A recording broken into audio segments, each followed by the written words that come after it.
igazgatóasszony, könyvtárosok, de legfőképpen a gyerekek. Nektek örülök egyébként a legjobban természetesen.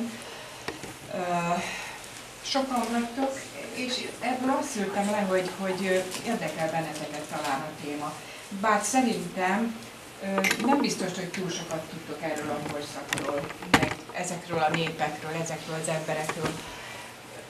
Ez egy nagyon-nagyon hosszú időszak, majd fogok róla egy képet vetíteni, hogy melyik az az idősík, ahol elkezdődött ez az időszak, és hol van a vége. És nem csak, hogy nagy, hosszú ez az időszak, majdnem több mint 400 év, az óriási időintervallum, hanem ráadásul óriási területen éltek, laktak ezek a szarmaták, majd a térképen szintén látni fogjátok, de előjáróban, hogy a Dunától keletre a sík területeket elfoglalták, és itt éltek több száz éven keresztül. Én most ebben az előadásban, ebből az óriási nagy anyagból, én egy dolgot emeltem, amely a címben is szerepel, hogy vajon milyen volt az ő viseletük. Ugye ez nagyon izgalmas dolog, mert a viselet, hogyha most magunkra néztek, ugye, például mi az, ami az én viseletemben maradandó? A fém. Tehát a fülbevalóim azok oké, rendben van. Az órám, a féldrága kövül készült karperecem, a csatom, a gombjaim, de a textil, a bőrből készült dolgok, vagy a fából, vagy a bármilyen szerves anyagból, az nyilvánvalóan eltűnik a régészeti korok során, sok évszázad során.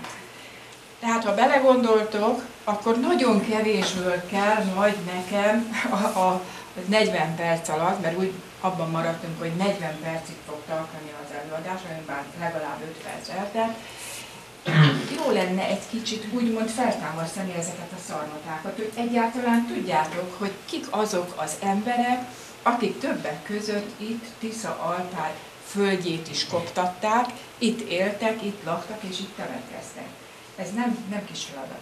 Az a kérésem, ugye tudván arról, hogy milyen fantasztikus tervetek van, hogy majd ti fogjátok illusztrálni a régészeti tárgyakkal kapcsolatosan, rajzokkal, egy kicsit a fantáziátokkal is ezt a jövendőbeli könyvet, hogy figyeljetek nagyon elsősorban a tárgyakra, jó? Nyilván lesznek rekonstrukció, de a rekonstrukcióban benne van az is, hogy majd ruhát is fogtok látni. De ami a ruhákat illeti, az egyfajta régészeti elképzelés, a régész elképzelése, ami bizony, hát legalább egy olyan 100 év alatt alakult ki a tudomány eredményeképpen. Belevághatunk? Akkor nézzük meg, hogy meddig fogunk itt eljutni a szarmatákkal. Amit tudunk róluk, úgy igazából, azok a régészeti kutatásoknak az eredményei. Nem Alpár környéki, majd arról is fogunk beszélni, hogy sajnos erről a területről kevés az olyan adat, amit például ennél az előadásnál föl tudtam volna használni. Tehát amit láttok, majd ki is lesz írva néhány lelőhely, az az egész Alföldet, főként Bács-Kiskun megye és Csongrád megyéről szól, olyan ásatásokból emeltem ki a képanyagot. Ennek mi az oka? Hát, hogy világéletemben Csongrád megyébe dolgoztam, ott tanultam, ott voltam állásban, ott tanítok az egyetemen. Nyilvánvaló, hogy ahhoz a területhez kötődöm. Egy picit még Békés megyébe is átkalandoztam, Bács-Kiskun megyére, főként Csongrád megye az, ami engem érdekel. Na most akkor Vérem megy ez tovább. Igen. Hol vannak szarmaták itt legközelebb, ahol tudtok találkozni szarmata régészeti leletekkel?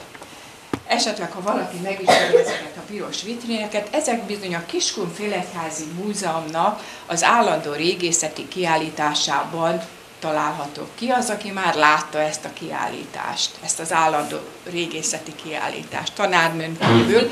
Gyerekek, a következő alkalommal el kell menni Kiskunfélegyházán, el is kell menni, mert eredetiben látni a tárgyakat, az sokkal nagyobb élmény, és sokkal hitelesebb, ha le akarsz valamit rajzolni, mint hogyha most én itt elmutogatom neked a képet, és ez alapján szeretnél valamit a korszakról megmutatni a tolladdal, a festékkel. Hát ezek itt a különböző a 400 évből származó régészeti leletek elsősorban sírokból származnak. Ez azért nagyon fontos, mert a viseletet nyilván a sírleletek alapján tudjuk majd meghatározni. Egy másik vitrén, amiben rengeteg edény van, ezek nyilván nem tartoznak a viselethez, de a szarmata temetőkben nagyon fontos szerepet játszottak, mert a sírokban az elhunytak lábához helyeztek nagyon sokszor edényeket, és ebben valószínűleg a túlvilági gondoskodás nyilvánul meg. Egy másik nézetből is ezt a rengeteg edény. Ha azt mondom, hogy melyik a legnagyobb szarmata lelet csoport, akkor egyértelműen a kerámia lesz. Egyértelműen. De mi most nem ezzel fogunk foglalkozni. Nézzük meg, hogy hol vagyunk most. Térben és időben hol helyezkedünk el. Most ezt megpróbálom.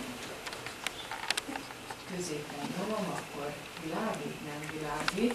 Martin, miért nem világít? Miért nem meg, hogy szíves vagy? Ugye itt kell középen nyomni. Jól mondom? Neked sem működik? Szerintem, hogy velem nem van. Lehet, hogy elem. Jó, oda megyek. Megyek, jövök, megyek.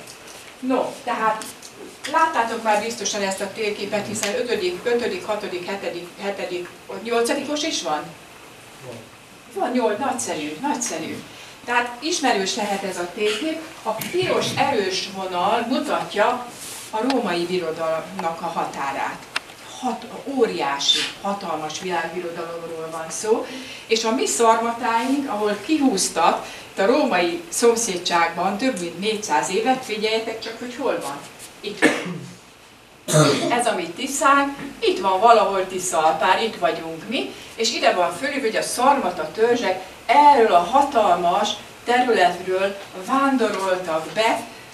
Mindjárt megnézzük, hogy mikor erre a területre is itt is maradtak egészen, az biztos, hogy Attila uralmának a végéig. Ugye Attila halála 453, addig biztos, hogy itt voltak. Na, mikor jöttek? Még előtte mutatom, hogy a Dunától keletre foglalják el a Kárpát-medencét, és a sík területeken élnek. Ugye keletről jönnek tagyállattartó nomád nép, elsősorban ami döntő az ő gazdálkodásukban, az az állattenyésztés. Hegyekbe lehet marhát tenyészteni, vagy birkát? Ti látod már, Tiszalpáron lehet? Hát persze, birkát Tiszalpáron. Hát persze, hogy lehet. Nyilván lehetséges, de hegyekben nem. Ezt a területet barbarikumnak nevezzük. Nyilván ez a nem túl hízelgő kifejezést a rómaiak aggatták rá minden olyan népre, amelyik a birodalmon kívül létezett. Tehát a germánokat is barbároknak nevezték, és a mi szarmatáinkat is magától értetődik. És itt a szaggatott vonal mutatja, ahol a domborzati térképen is megmutattam, hogy körülbelül mekkora ez a terület. A szomszédos Pannónia, akivel a szarmaták közösségei hol háborúban, hol békében voltak. Mindegy, mind a kettőre van bizonyíték. Források, ábrázolások, kereskedelem, ez egy nagyon bonyolult, nagyon hosszú folyamat. Erről most nem fogok tudni beszélni, erről ezt szerettem volna nektek megmutatni, hogy ez a rengeteg színes folt, amit láttok, ugye piros, szürke meg sárga alapon, ez a Dunántúl, ugye bal oldalon a Dunán, Alföld, a közepét nézzétek, az Alföld feliratú oszlopot, és nézzétek meg, hogy egy csomó ilyen krumpliba be vannak írva a népnevek. Ugye kelták, dákok, kvádok, szarmaták, gepidák, stb. És jobb oldal pedig itt van az, hogy megy előre az idő. Látjátok? Nullánál kezdődik időszámításunk, itt kezdődik az időszámításunk, Krisztus születése, és egészen megy 1790-ig, gyakorlatilag ameddig a régészeti korszakokat számoljuk, és azért, hogy érthető legyen, ide az egészbe beleraktam egy ovális, nagyon erős kék foltot, na ezek a szarmaták. Látjátok? Tehát ilyen hosszú ideig éltek az Alföldön, gyakorlatilag rosszul is csináltam, mert föl kellett volna mennem egészen idáig, a dákoknak a bokhájáig, és hát a gepidák, Hát az úgy nagyjából rendben van. Az egészet egy picit gondolatba toljátok föl, nem egészen pontosan van a helyén, de hogy látjátok, hogy milyen hosszú időszakról van szó, és az egész Alföldről. Ja, bocsánat. Aki hitelesen tud erről a korszakról beszélni, azok nem a források, nem a történetírók, hanem kizárólag a régészek. Tehát a szarvaták a régészek kezében vannak, a régészek, amit tudnak, képesek kideríteni róluk, az a tudás az, amit mi például itt is tovább tudunk adni. A képen, nem tudom, megismeritek-e, Szegedről jöttem, ki az a nagy szegedi régész, a múzeumnak a nagyszerű kutatója, aki könyvtáros is volt, még abban az időben a kettő összefüggött nagyon. Egyébként pedig ő egy biológiát végzett kiváló szakember volt, aki aztán elszegődött a múzeumba, és hát ő írta a Kincskereső Kisködmönt is. Akkor már mindenki tudja, meg kötelező olvasmány állítólag még mindig, ugye? Hát Móra Ferencről van szó. Móra Ferenc régészeti kutatás közben. A régész munka közben. Ugye? A lényege a dolognak, hogy gondos kibontás után Móra Ferenc mit csinál? Éppen jegyzetel. Mit jegyzetel? Amit a sírban lát. Az, hogy mit gondol erről a sírról, azt majd hol fogja megírni, illetve hol írta meg, azt már az íróasztalánál. De nagyon lényeges, hogy kinn a helyszínen minden lehetséges megfigyelést rögzíteni kell a régésznek. Móra Ferenc 1934-ben halt meg, a legnagyobb ásatásig az 1920 és 34 között zajlott.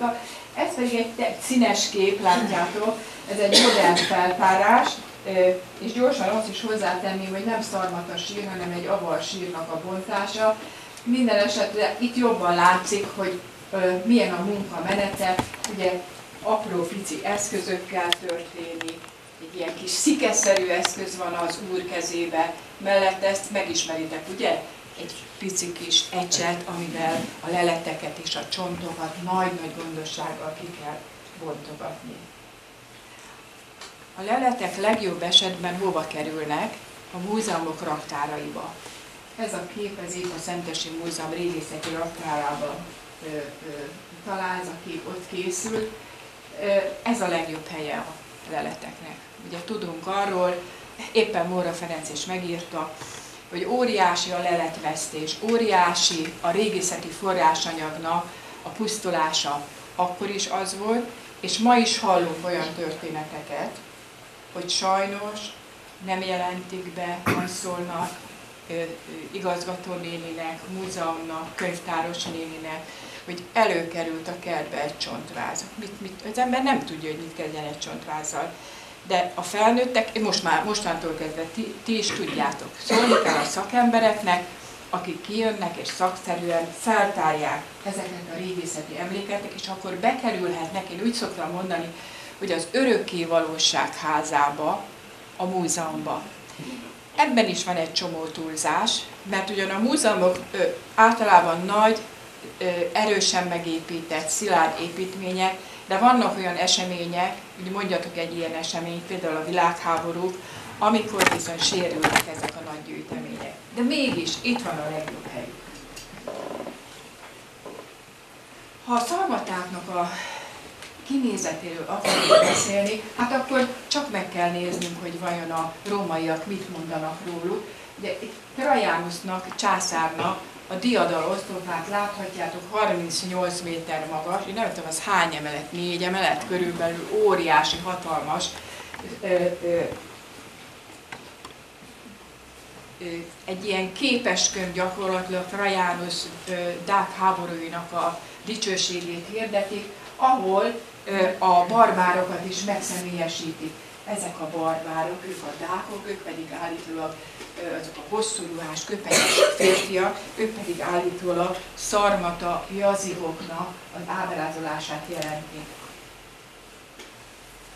Marcus Aurelius, aki szintén sokat harcolt a barbárok ellen, kvádok, markomanok, szarmaták ellen, szintén kapott egy diadaloszlopot, ami 42 méter magas volt, 200 méter hosszú szalagon mutatják be a hatalmas nagy győzelmet, de az az igazság, hogy a szarmaták bizony, itt egy hölgy, egy elfogott hölgy, mellette a gyermekét ábrázolják. Láthatjátok, hogy elég sematikusan, bizony-bizony óriási veszteségek árán, de végül is mondjuk. Ugyan egy ilyen kép a bal oldalon egy hölgy és egy kislánya ábrázol, és akkor figyeljétek meg, hogy ezek az ábrázolások köszönő viszonyban sincsenek a régészeti leletekével. Sematikus, egyszerű, a megalázott, a legyőzött nőket és férfiakat ábrázolják. Veszek a római síremlékeken. Itt egy első századi katona látszik, nézzétek meg, hogy minden részletet gyönyörűen kidolgozott. Látszik a fegyvere, a ruhája, a frizurája, minden. Tehát összefoglalva a barbárokról, a szarmatákról sematikus dolgokat tudunk, nem is lehet megkülönböztetni a különböző népeket, holott a rómaiak gyönyörűen tudtak nem csak hogy korszakot ábrázolni, hanem személyiséget is, egyéneket is. Ehhez képest nem lehetne egy kicsit letekerni a fűtést?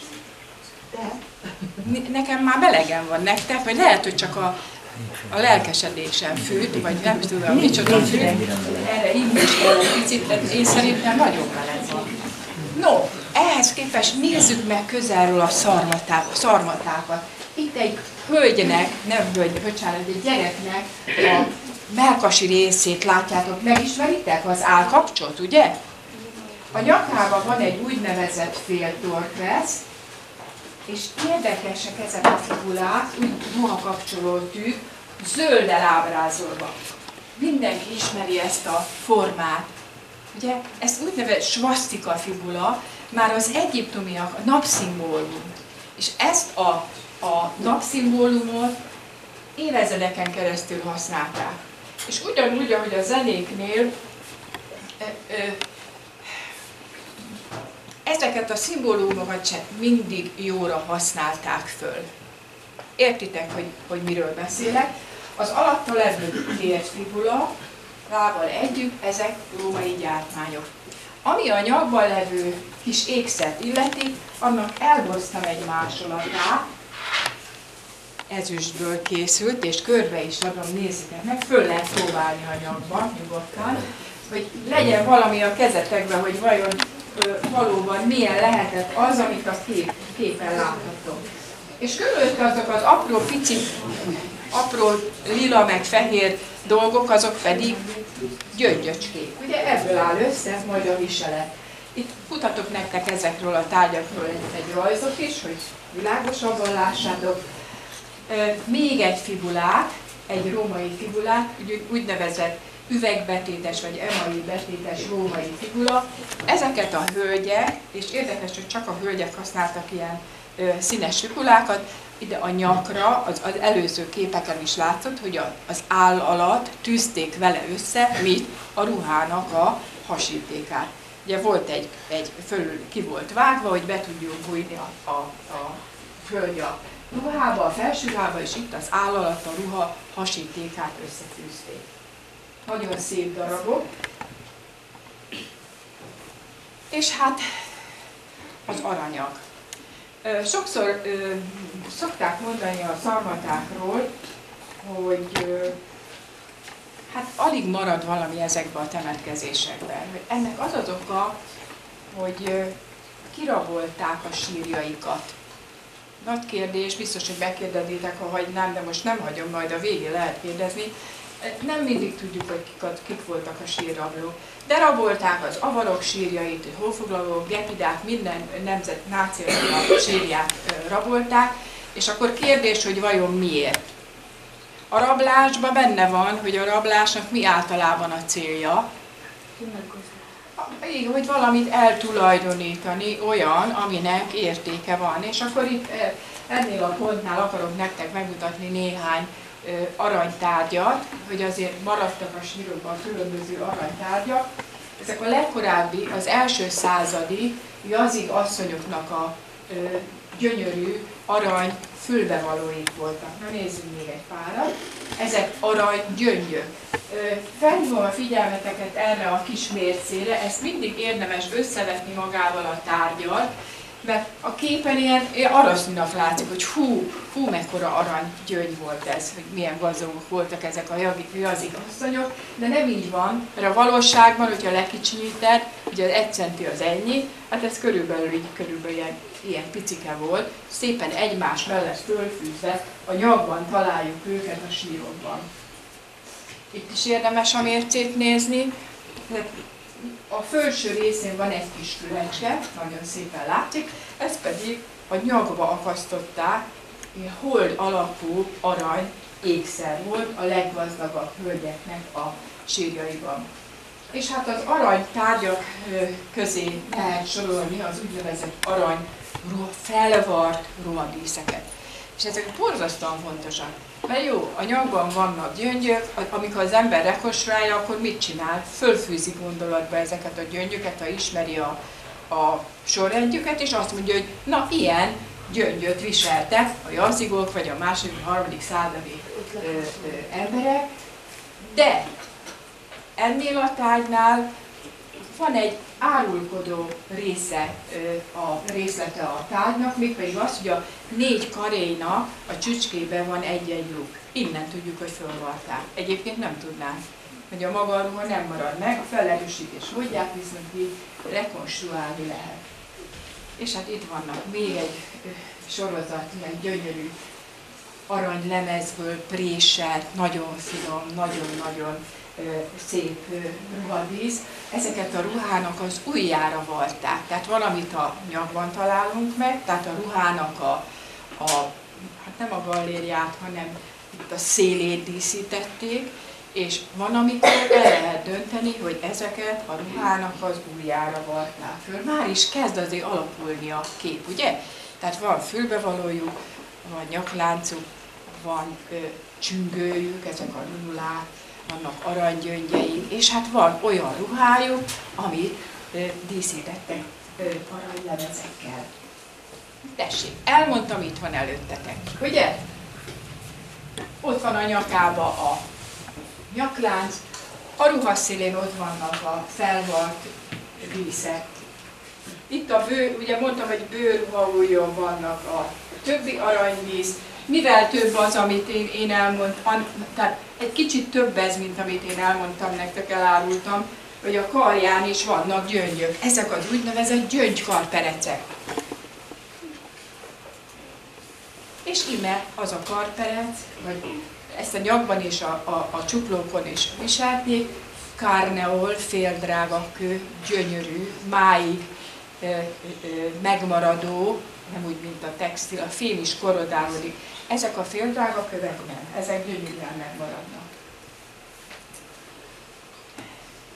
És akkor, hát nézzük már egy picit ki. A jazigok, ugye nem mondtam nektek, hogy a szarmatáknak 3 törzsük van, időben is egymást követik, nem nagyon lehet a régészetben elkülöníteni őket, hogyha belenézek egy sírba, hogy akkor most ki vagy roxolán vagy alán, ugye ezt nem tudom eldönteni róluk. Azt tudom, hogy a legkorábbiak ezek az aranyos hölgyek, ezek biztos jazigok voltak. Ezek a legkorábbiak, első századiak. Amit itt láttak, ez már inkább a második századi. De tessék megnézni, hogy micsoda pazar kettős nyaklánca volt ennek a hölgynek. Elképesztően szép. Középen neki is, itt a 6-os szám, nem megyek oda, látjátok a számot, ugye? Leföl lehet fedezni a számot, hátul is látjátok? Na, ugye az a fibula, az a ruhakapcsoló tű. Azt már ismeritek, és a bal könyöke fölött egy ruhaujjat szorító bronz karperecet visel. De hát a nyaklánca az egészen a derekáig lelógott, a sárgák azok borostyánok, a lilák azok, barnák azok barneolok, a kék-fehér azok pedig üveggyöngyök, és ez a különleges színű, ugye ezek a forma nélküliek, ezek pedig a korallok, de ezek ekkorák voltak, 2-3 centisek. Gyönyörűek. És mondanom se kell, hogy kereskedelem útján jutottak hozzá amikor a régésznek óriási szerencséje van, ez melyik része a csontváznak? Na, gyerekek, melyik? A keze, nagyon okos vagy, jól van. Tehát a keze. A csukló fölötti részét mutatjuk, megfogod a kezedet, akkor érzed, hogy ott két csontocska van. Na, ez a csukló fölött manzseka-szerűen fölvart gyöngyhímzés. Ez miért jó, hogy a régészek ezt megtalálják, és ilyen gyönyörűen dokumentálják. Amikor ti rajzoltok, akkor figyeljetek oda, nem könnyökig ért a ruha, nem fél kéz középig. Meddig ért ennek a hölgynek a ruhája? Csuklóig. Onnan tudjuk, nincs textilünk, de ott vannak a gyöngyök. Ugye? Hát a gyöngyök azok nem lebegnek csak úgy, azok föl voltak gyönyörűen varva. Tehát tudjuk, hogy csuklóig ért a ruhája, és még egyet tudunk belőle, hogy milyen szűk volt. Hát ezek elég szűk ruhaujjak voltak. Tehát ennyi mindent tudunk egyetlen egy részletből. Itt egy másik ugyanilyen ruhakivarrás. Ezek a nagyobb méretű csontok, már a kezünk középső vastag csontjai, és itt pedig ez a nagyon nagy, ez egy úgynevezett kar-é, egy szál gyönyörű nagy gyöngyöt fölfűztek valamire, és ékszerként rakták a csuklójukra. Az övek itt a második-harmadik században, a gazdag sírokban egyszerűen csodálatosak. Úgy látjátok, a derekán van az öv, textilöv, tehát textil szalagból készítették.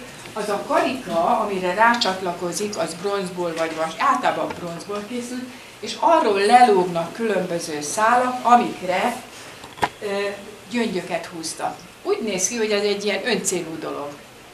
Na de hát a fülbevaló is öncélú, meg a nyaklánc is. Ezek ékszerövek, nyilván a rangot, a közösségen belüli helyét mutatták meg annak az elhunytnak, akinek nem volt mindenkinek ilyen öve. Itt közelebbről látjátok a csomózást, illetve hogy hogyan erősítették fel, úgy nevezzük, hogy övkarikára. És hát itt ugye a régész fantáziája elszabadult, és hát megengedhető módon a felső ruhát is bemutatjuk nagy bátran. A leletek azok mind a helyén vannak, látjátok, hogy szűk a ruhának az ujja. A színére is, a ruhák színére is vannak adatai, az anyagára mindenképpen, hogy van kicsit durvább vászon, de ismerik a selymet is, nagyon ritkán előfordul, a gyapjút, tehát magát az anyagot ismerik, a fémek, ahogy összerosdásodnak, ott megmarad a lenyomata ezeknek a textileknek. És hát a legbonyolultabb és legszebb rész, amikor elérünk, hováig, meddig értünk el most már a feltárásban, gondolatban együtt, hol tartunk, a csontváznak melyik részén tartunk? A lábnál, így van, mégpedig a bokánál. Ezek ugye, most már tudjátok, mert most már nagyon sok mindent láttatok, mi ez a sok apróság, amit oda fölrajzoltok? Mik azok? Gyöngyök, hát persze, a szarvata nők legjellegzetesebb viseleti eleme az a gyöngy. Felfűzve, felvarva. Itt szerintetek a bokánál ezek a gyöngyök mit bizonyítanak, miben temették el ezt a hölgyet? Én mibe vagyok? Én nadrágba vagyok. Ez a hölgy nadrágba volt? Nem, hanem mibe volt? Szoknyába volt, mert nézzétek meg, a gyöngysorok szépen a két láb között is futnak. Tehát végig futnak a ruhának az alján. Most már azért sok mindent tudunk ezekről a viseleti dolgokról. Egy kis rekonstrukció, elképzeljük azt, hogy nem csak gyöngyöt fűztek, hanem esetleg hímeztek is, ugye? És ime egy jelenkori magyar hölgy, aki fölvett egy szarmata női viselet rekonstrukciót, akkor, amikor a Magyar Nemzeti Múzeumban jelenleg is látható régészeti kiállításra készültek. És akkor itt láttok mindent, amit erről eddig beszéltem. Ugye a nyaklánca, itt a torkvesze, itt a figulája, itt a díszöve. Ezt a díszövet nem szálak díszítik, hanem a lelógó szálakat szépen kihímezték. A ruhának az alsó része, itt nem szoknya van, hanem egy ilyen kötényszerű valamiféle alkalmatosság, és van neki egy olyan kis bőr táskája, aminek a fedelére szintén, hát mit rakhattak volna, természetesen gyöngyöket raktak díszítésként. Kicsit foglalkozzunk a férfiakkal is, mert borzasztóan egy oldalú lesz ez az előadás, hogy itt csak a hölgyeket mutatom be. Mit gondoltok, hogy miért beszélek többet a hölgyekről, és itt is a felnőtt nőkről, és a férfiak miért szorulnak ennyire háttérbe? Mondjon! Mert több ilyen évszerzőtől. Pontosan erről van szó. A férfiaknak a viselete éppen sokkal kevesebb a maradandó tárgy, és úgy szoktuk mondani, hogy szegényesebb. A nőkhöz képest mindenféleképpen szegényesebb. Ugye? Na most az az érdekes, hogy a férfiaknál is van azért egy-egy gyöngy, amit a csuklón viselnek.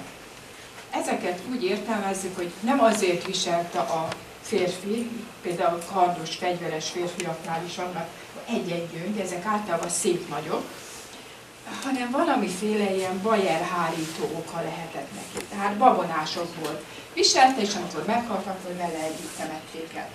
Mit gondoltok, hogy a férfiaknál melyik része lesz a viseletnek a leghangsúlyosabb? Az öve, hát magától értetődik, ugye? Az öv az, ami nagyon sok mindenre szolgál a férfiaknál. És itt meg is ismeritek azonnal, hogy miről van szó. Ugye van a csat legfölül, alatta a szívvégek. Itt két övről van szó, mindjárt mutatom, hogy értem. Szívvégek, csatszerelékek, ami az övnek a szíjára volt szerelve, és az egyes az micsoda? Ki tudja, tegye fel a kezét, mi az? Valaki már mondja, mondjad. Jól mondod. Mi van itt a férfiaknak is, meg a nőknek is? Fibula, ugye a ruhakapcsolótű, a férfiaknak is volt, a gyerekeknek is, a kislányoknak is, újuknak is. Nagy bátran ezt a férfit is sikerült rekonstruálni. Az volt a nagyon, nagyon érdekes és igazi felfedezés, hogy két öv volt a sírjában, az egyik látjátok a derekán volt, a másikat viszont, itt a csatja, itt van szépen rekonstruáltuk a szívvég alapján, hogy kanyaroghatott, azt pedig ráhelyezték. Az egy másik öv volt, amit útravalóként, viseleti tartozékként a halottra ráhelyeztek. Itt egy római pénz, egy kés és egy vasár helyezkedik el, tehát előfordul nőknél is, nem csak férfiaknál, hogy különböző a mindennapi életben használt, nagyon egyszerű eszközök bekerülnek a sírba. Ilyen a kés, ugye? A pénz az nagyon fontos volt ebben az időszakban, mert a római kapcsolatok révén a szarmaták elég gyakran hozzászoktak a római pénzekhez, olyannyira, hogy még utánozták, másolták, hamisították is. Magyarán szólva a barbároknak, így szokták, hogy van olyan, hogy barbár pénzverés. Tehát feltehetően nem csak a sírban helyezték el ezeket a pénzeket, mindig egyet, vagy kettőt, hármat, hanem a hétköznapi életben is használták. A lábánál mi van, amit a legeslegelején mondtam nektek? Az edény, ugye a sírba helyezett edény.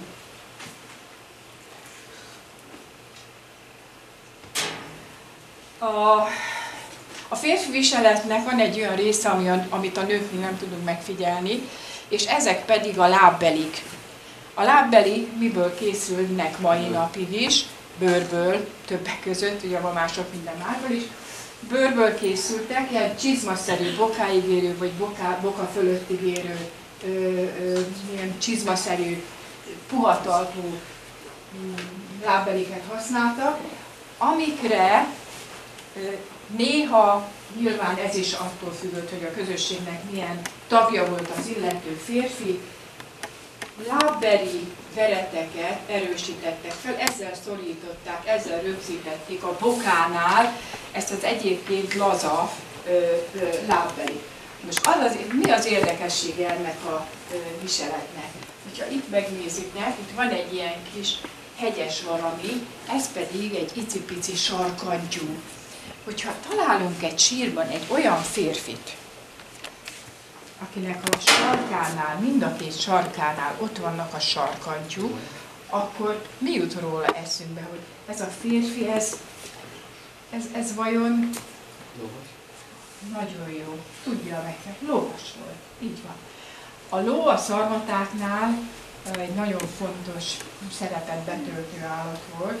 Ugye egyrészt, ahogy jöttek keletről, a vándorlásnak mi az eszköze? Nyilván a ló.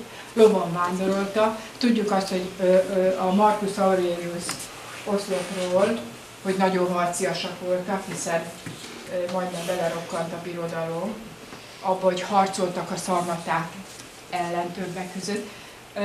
Miről harcoltak a szarmaták? Csúnyán kifejezve, lovon harcoltak, ugye? És a sarkantyú azért kellett, hogy a lónak az ösztökélését valahogy megoldják. Nem túl gyakran, de előfordul a szarmata sarkantyú, és ilyen picike volt. Hát összegző kép. Hát nem lehet erre más mondani, hogy amit eddig elmondtam, ilyen pici kis mozaikok voltak. Ugye éreztétek, hogy nagyon-nagyon sok hiányosság volt itt közben, nagyon sok mindenről. Hát például mi az, amiről nem beszéltem, de a képen itt van. A házi állatokról nem beszéltem, nagyon sok mindent lehetne arról, hogy milyen állatok vették még a lovon kívül körbe a szarmatákat. Voltak házi állatok, mondjad, a fegyverekről se beszéltünk, ugye? Arról se beszéltünk. Hát a lóról beszéltünk meg, hogy harcoltak a rómaiak ellen, de hogy mivel harcoltak, nem tudjuk. Itt már legalább látszik, hogy mivel harcoltak. Lándzsájuk volt nekik kardjuk, ugye? Sőt, íjuk meg gyűlük is volt a szarmatáknak, nagyon kemény vitézek voltak, nagyon jó. A jobbról, balról a családi képek mi keretezik, róluk se volt szó. Egy kisfiú van ott, meg egy kislány. Hogyha megnézitek a férfinak a viseletét, meg a nő viseletét, amiről részletesen beszéltem, összehasonlítjátok a gyerekekével, akkor mi az, ami borzasztóan feltűnik? Igen, hogy van pici ékszere, a kislánynak a kezén van egy gyöngykorperece, a nyakában van egy gyöngye, igen. Hogy nincs nekik egyrészt cipőjük, ugye, mezitláb vannak, semmi adatunk nincs arra, amit gyermeklábbeliként tudnánk azonosítani. De ha megnézitek a nőnek a gyöngyözött ruhaját, rengeteg karperetét, ahhoz képest a kislányának mennyi ékszere, mennyi? Pici, szinte semmilyen nincs. A gyerekeknek nagyon kevés a leletük, így van. Ez vonatkozik a kisfiúkra, meg a kislányokra is természetesen. Ami nagyon lényeges, hogy a szarmatáknak középméretű kutyáik voltak, terelő kutyájuk és védő kutyájuk. Miért kellettek ezek a kutyák? Szerették a kutyákat. Hát az állatoknak a tereléséhez, egyben tartásához, így van. És az érdekesség az, hogy már tenyésztettek tyúkokat is, de voltak rúdjaik is, disznaik. Erről most nem esik szó. És akkor végezetül tettünk egy nagyon rövid pillantást arra, hogy vajon ezek az emberek, hát hol laktak. Azt láttuk, hogy hol haltak, hogy hol temetkeztek, de hol éltek. Ha elmentek Borgányba, a Szarmata skanzenbe, akkor ott láthatjátok ennek a korszaknak, de szépen rajzolsz. Csak most figyelek, hogy nagyon ügyes vagy. Teljesen hiteles. Láthatjátok, hogy milyenek voltak az épületei, házai, milyen gazdasági épületeik voltak. A terményeket miben tárolták, gabonatermés, hatalmas szántóföldjeik lehettek, tekintettel, hogy rengeteg gabonát termeltek. Azt onnan tudjuk, mert nagyon sok a tárolóegyények, nagyon sok a tároló gödör a településeken, nagyon sok mindent megláthattok Bordányban. Hoztam egy-két képet róla, tényleg egy-két képről van szó. ezt a fantázia szülte, de nagyon fontos a kerítés.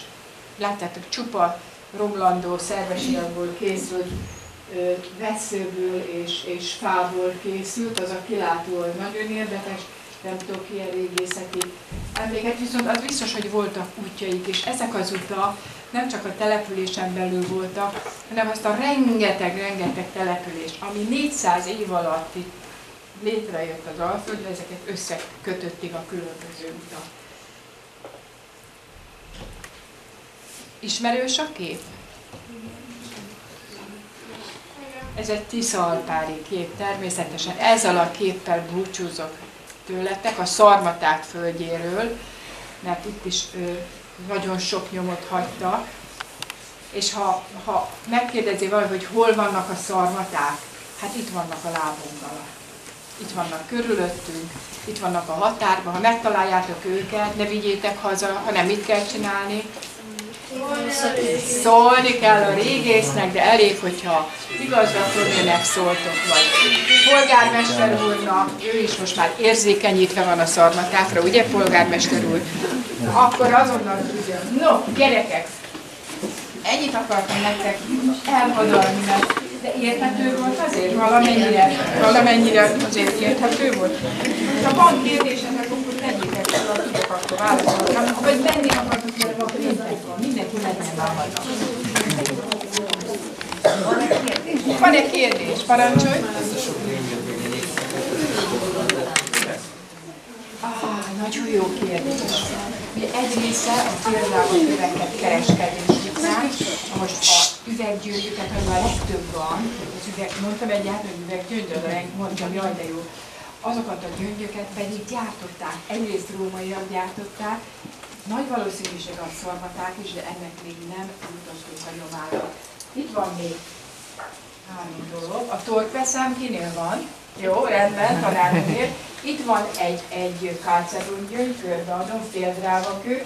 Most ez nagyon vicces, mert én ezt a szegedi ócskapiacon találtam ezt a 2 gyöngysort, és azért műanyagból vannak, de azért vettem meg, sosem használom őket, mert annyira hasonlítnak a szarmat a üveggyöngyökhöz, ugyan szépek, hogy egyszerűen most milyen jó, mert ugye én múzeumi tárgyat nem tudok hozni nektek, ez nem úgy jó, hogy én most fogom magam és írok valamit. Ez az enyém, ilyeneket használtak a szarmaták. Ilyen piciket vartak föl a szoknya aljára a 2. században, ezek pedig 3.-4. századi gyöngyök. Műanyag volt, de azért nézzétek meg őket, jó? Közben. Van-e még esetleg valami kérdés? Tegyétek föl e-mailben, nyugodtan írjatok nekem, igen. Lehetetlen megkérdezni, hogy ki akar még régész lenni. Tényleg, pontosan, ugyanis az elején, mikor bejöttem, akkor megkérdeztem, ki akar régész lenni, csak mondtam, hogy a végén is meg, gyerekek, ki akar régész lenni? Senki. Nagyon okosak vagyok, mert kegyetlenül nehéz régésznek lenni. Az az egy gyerek, aki föltette a kezét, az is elmenekült, ugye? Na hát nem, a világ minden kincsére akar régész lenni. Jó van, okosak, aranyosak vagytok, fegyelmezettek voltatok, figyeltetek. Nagyon, nagyon köszönöm azt, hogy eljöttetek, és élmény volt veletek együtt lenni. Remélem, hogy ti is jó érzéssel mentek haza. Jó hétvégét, vigyázzatok magatokra. Szeretném